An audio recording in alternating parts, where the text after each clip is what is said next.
Hi, many organizations issue repeat purchase orders for same items to same suppliers frequently.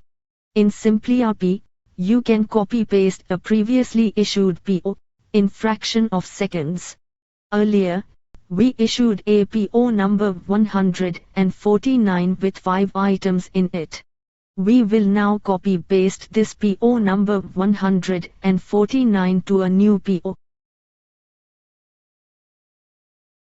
Go to Create PO directly from our previous PO. Select the PO, enter the new delivery date.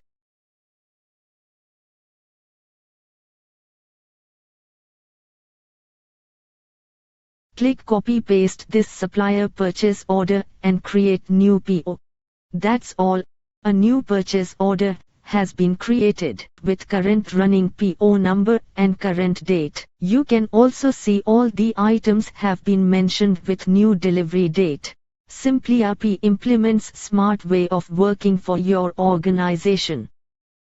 Please feel free to contact us to know about more features. Thank you.